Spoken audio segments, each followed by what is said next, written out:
Mutant Ninja Turtles, Teenage Mutant Ninja Turtles, Teenage Mutant Ninja Turtles, heroes in a half shell, turtle power.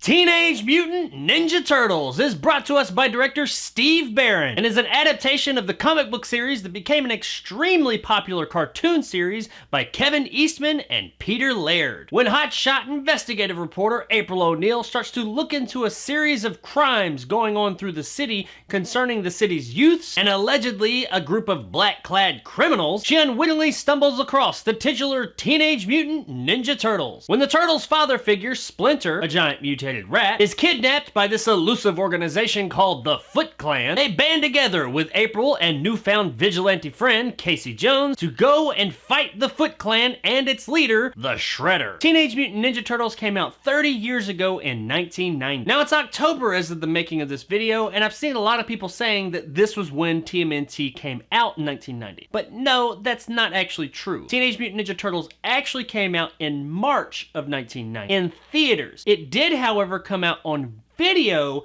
in October of 1990, and all I can guess is that's where some people are getting it confused. But seeing as how I missed out on doing the review back in March, I thought, well, why not? I'll do it on the anniversary of the video release in October, so here I am. So a whole bunch of people saw the movie anyway, so there you go. As mentioned a moment ago, Teenage Mutant Ninja Turtles is originally based on a comic book of the same name by Kevin Eastman and Peter Laird, and was originally just a joke between the two. Legend has it that they were trying to think of a new idea for a comic, and they just kind of spit this one out just as a joke. They came up with the most ridiculous thing possible and never really thought that anything was going to come of it. Little did they know they were creating a cultural world phenomenon that would last more than 30 years. Now, the Teenage Mutant Ninja Turtles is so ingrained in our minds, so ingrained in pop culture, that it doesn't really seem that weird now. But take a minute and think about this. We're talking about a group of mutated turtles that are teenagers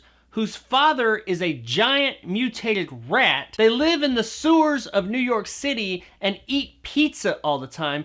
Oh, and they're all ninjas. This is a totally ridiculous idea that has become normal somehow. However, that normality and acceptance of this brand wasn't as set in stone when this movie came out. Yes, TMNT was already a thing. They had the comics, but even more so, they had the cartoon that had turned into a ginormous success. But the idea of Teenage Mutant Ninja Turtles was still kind of fucking weird at that point. So it is a testament to this movie that when watching it, these characters and the idea of Teenage Mutant Ninja Turtles, no matter how fucking weird it is, doesn't seem too weird and out there within this film. They do a very good job of normalizing the fact that these characters exist in this world. They don't like totally ignore the fact that it is really weird, but once we get past all that, the movie does a great job of just accepting the fact that these characters exist, and you, while watching them, they did such a good job with these characters in this movie that you too accept it. The basic story here is really just kind of an introduction to these characters, then the introduction of the villain. The villain takes one of the characters, and the characters have to get this other character back. There's not really a whole lot to it story-wise, but the execution of this fairly simple story is really well done for what this is. And a huge part of that makes this movie really work is the tremendous amount of heart that they inject into it. That and the fact that the movie does not treat its audience as if it's all 5-year-old children. This is a family movie, and they knew that when they made it. However, they didn't treat it like it was a family movie at every turn. Parents can watch this movie and not just have their eyes rolling all the way to the back of their fucking head the whole time. Too many kids or family movies just treat their audience like they're pretty dumb. It seems like they dumb everything down because they feel like kids can't understand it, which I don't think that's the case. I think kids can understand a whole lot more than people give them credit for. But the fact of the matter is a lot of the times when watching these films, it's not only the kids watching them. The adults are having to watch it with them as well. So when we get a movie like this that can be entertaining for both, that is pretty refreshing. I appreciate as an adult, as I did when I was a child, that this movie did not treat me like a child. Now that's not to say that the movie's like dark and gritty and just fucking hardcore or anything like that, but it's also not dumbed down trash that's just treating you like you're a fucking idiot either. Now this movie caught a whole lot of flack when it originally came out for its violence, which is really funny by today's standards, because if you look at the violence in this movie compared to movies that we have nowadays, even of the kid variety, it's fairly tame. There are a few small things that do happen in this movie that you would say, oh shit, now you wouldn't see that nowadays, but that's less of, oh, you wouldn't see that in a kid's movie, and you just wouldn't see that period nowadays. You got some kids like smoking here or there, you just don't really even see people smoking in movies anymore. You got an adult man who beats the living shit out of a teenager and effectively kills him, even though I think they kind of changed it in ADR in editing. And then you have a ninja come up and open palm slap the shit out of a woman, which admittedly in the scene it was kind of funny because of how absurd it was. Not that I'm advocating that type of behavior, just in the scene, in the moment, the way it went down. The guy walks up and he's like, I have a message for you. And she like looks at it all close and he's just like, pow! I mean, it was pretty funny, okay? I'm not advocating like beating on women or anything, but that scene was kind of funny the way it went down. Sick sense of humor or not, these are things you just wouldn't see in movies today. But not so much because they're too violent, it's just our culture's changed. You just don't get to see these things in movies nowadays, especially family-friendly movies. However, back then, everybody was losing their fucking minds because of the violence of the characters. So much so that when the second movie came out 1 year later, the characters never even use their weapons. They pull them out and kind of move them around every now and then, but they never use them in a violent way. Like really, it was pretty crazy. I remember this shit. People were going off thinking that kids were just gonna go to the store and get like katanas and bow staffs and nunchucks and go just start killing people left and right because of this fucking movie. It was pretty fucking ridiculous. All in all, as I said, the story is pretty basic, but it does have tons of heart and it is told in an entertaining way. And that's mainly because of the characters that populate this story. They are the ones that make this an entertaining ride. Our villain characters as a whole are okay. I mean, they don't really do much. Shredder's kind of imposing, but we don't really know much about him. We know they're bad guys and they're stealing a bunch of stuff. I don't really fully know what their end game is, but they're just bad and a criminal organization, and Shredder's kind of a badass with a really cool looking outfit. But the vast majority of our time is spent with our heroes, and they're the ones that really shine. Judith Hogue as April O'Neil really works here, even more so now than when I originally saw the movie. Admittedly, her look was not April O'Neil enough for me when I was a kid. I didn't have a problem with her performance so much, but something about the way she looked when I was a kid just didn't sit right with me as April O'Neil. However, now, many years removed, it doesn't really bother me. She did fine. As April O'Neil, she is very believable and one of the best characters in the movie. Elias Koteas as Casey Jones is a treat as well. His character actually has a bit more nuance than you would expect in this kind of movie from this type of character. He's not just a guy who goes around whooping bad guys' asses. No, he's got little ticks and tweaks here or there that get brought up to comedic effect throughout the film. Some have said that his inclusion in the movie was just fan service, that he's not really needed. I do disagree with that because I think that if you took Casey Jones away, you would be taking part of that heart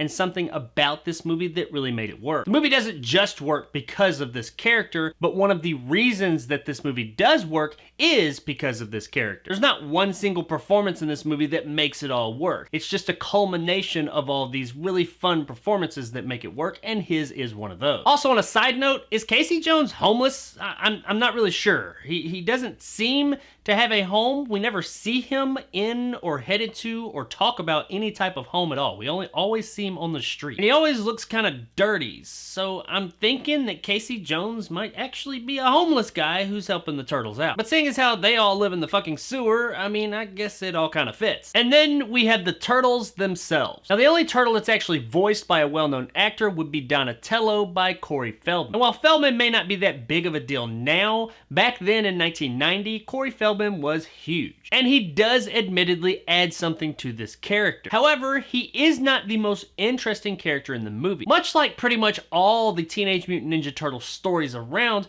the most interesting character and the one who usually gets more story time out of all of them would be Raphael. And while the movie does center on all four of the brothers, Raphael always seems to be the most interesting character in any of the Teenage Mutant Ninja Turtle stories, and this one's no different. He is the most layered out of everybody, and he doesn't always get along with everybody. While everybody else kind of operates as one single unit, Raphael has kind of always been that outlier. And this makes him more interesting as a whole. We get more insight into this particular turtle than any of the others. Also, it's worth noting that Raphael, played by Josh Pais, is the only turtle out of all four of them to actually be performed by and voiced by the same actor. The other three turtles were performed by one person in a suit and voiced over by a different voice actor. But Pais actually did the in-suit performance and the vocal performance as well. Now, while Raphael is the most fleshed out of all the turtles, that doesn't mean the other ones don't get their time to shine as well. All four turtles are very likable here. Even the typically stoic and somewhat boring Leonardo gets his opportunity to shine. While at first he does come across that way because, you know, he is, later on in the movie, he has opportunities to show that, you know what,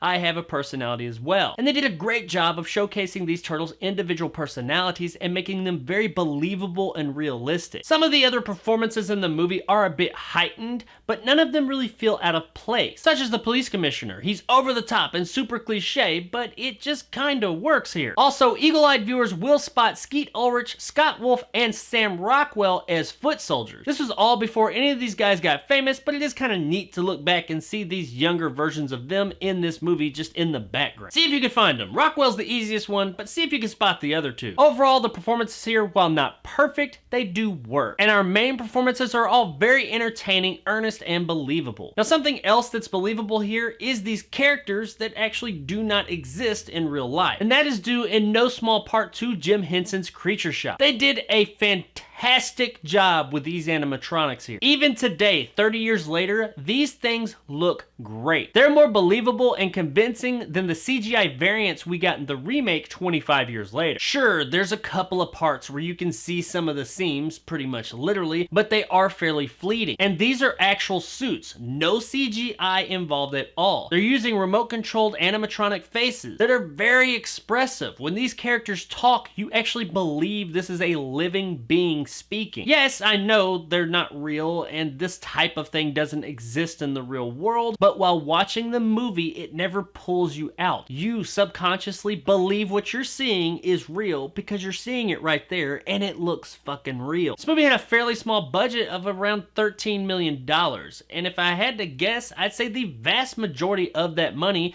went into these animatronic suits. Something else that people take for granted is not only do these suits look really good, but they're very mobile. We see these characters in all their glory, running around, doing karate, and all kinds of crazy stuff. And it never seems like they're too constricted. This is a big deal, especially in 1990. A lot of the time when you had these essentially big-ass puppets, they were fairly limited in the amount of movement that they could do. But they took these fairly intricate suits and really made them work here. Never does it seem like they're limited by the suits. They seem very free with all the motion that they do, and it's absolutely 100% believable. I would love to see, with the technology we have now, them trying to make this movie practically nowadays. It would probably be fucking amazing. But they'll never do that, as they already proved with the 2 Teenage Mutant Ninja Turtle reboot movies they had. It'll all just be fucking CG and look just like that. Fucking CG. Overall, the effects in this movie are really good because they're all practical. There are very little non-practical effects here, but a big reason for that is because CGI effects barely existed in 1990, and the ones that did